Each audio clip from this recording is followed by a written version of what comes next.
Hello class, welcome to the online teaching services of St. Thomas High School, Mahua. I, Richa Parekh, am here to welcome you back for the unit number 3 of Social Science, that is Indian Constitution. My dear students, in the last lecture we discussed what is preamble, what are the features of Constitution. We also discussed how and when was the Constitution framed. So let's have the quick revision for the preamble. The preamble to the Constitution of India is a well-drafted document which states the philosophy of the Constitution. It declares India to be socialist, secular, democratic, republic and a federal state. It also empowers the citizen of the nation with various individual rights and the fundamental rights and duties. Hence, preamble is the key to our constitution. It serves various objectives. Let's see what are the main features of constitution. In the last lecture, we discussed about democratic, secularism and republic. So, what is democratic first of all? When the people elect the representative with the process of participation in the elections, it is considered as democratic. Hence, each and every citizen has an equal right in order to cast their vote, and the people on the behalf of the citizen are elected as the representative who may serve as the service provider to the nation.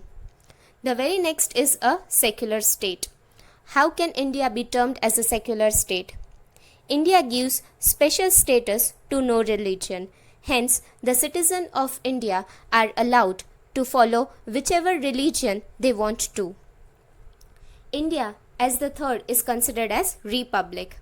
The preamble declares India to be republic. Hence, no king or the nominated head of a state can rule the entire nation. The elected representative has a power for the fixed term of 5 years, and after 5 years, the citizen of India elects their representative on the basis of the election process.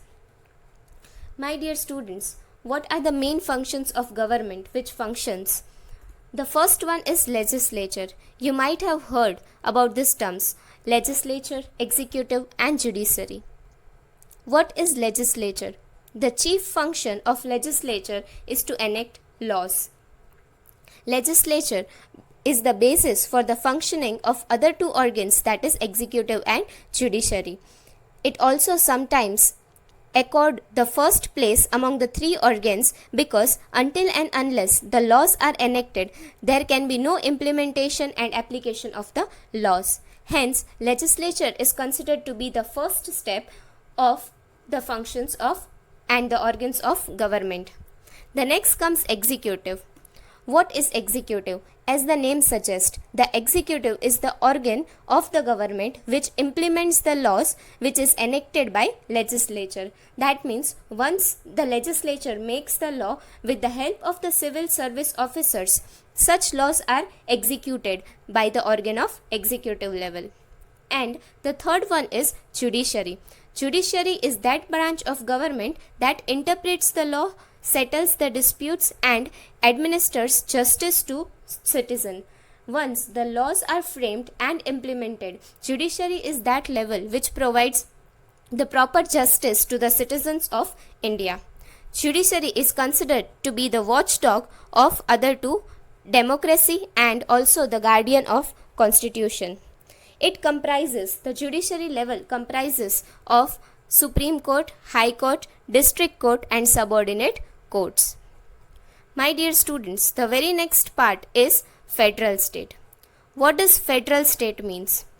Federal state describes India as the union of states and hence it distributes the subjects on the part of central and state government. The central and state government can frame laws.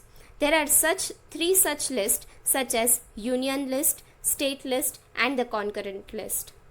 The laws framed by central government are applicable to the entire nation. Hence, the division of powers are given to central and the state level. The people at central level, the government which enacts the laws, is applicable to the entire nation by the central government. But the state government can frame their own laws.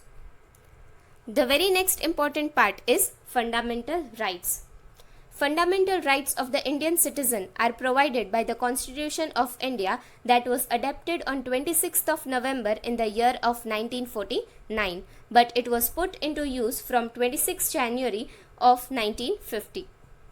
The fundamental rights of the Indian citizen guarantee that the resident of a land can lead a peaceful life as long as they inhabit the country. So my dear students, what are fundamental rights?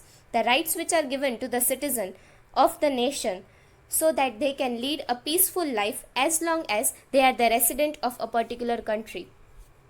India provides the set of fundamental rights so that the people can live a healthy life. The individual fundamental rights of Indian citizen are most of the time similar in all the democratic countries. So let's see what are the fundamental rights given to the Indian citizen in order to lead their life. Dear students, let's study first of all right to equality or equality before law. Right to equality ensures equal rights for all the citizens.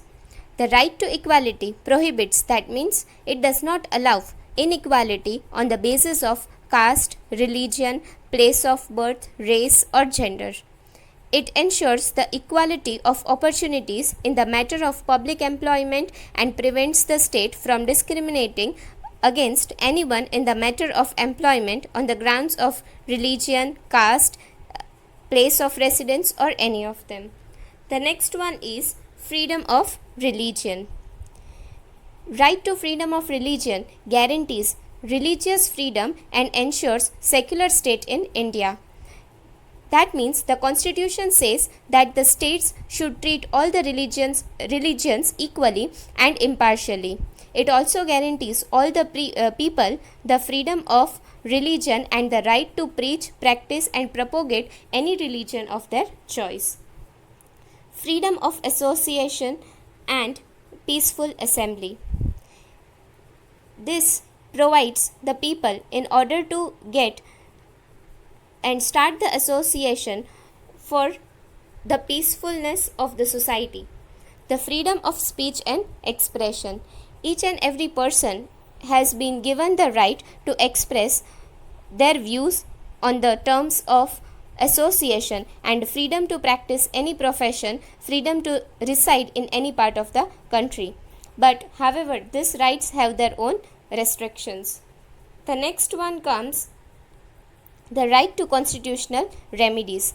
Right to constitutional remedies ensures the citizen to go to the Supreme Court of India to ask for the protection against violation of any of their fundamental rights.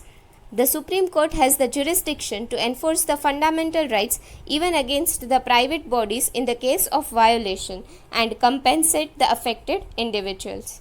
So dear students, we might study this in the further class in detail. Till then, the question answers of this chapter will be shared with you in the PDF format in tomorrow's lecture.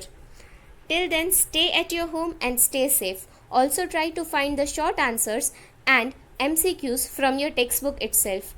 Dear students, don't forget to read the textbook at home. Stay at your home and stay safe. Thank you.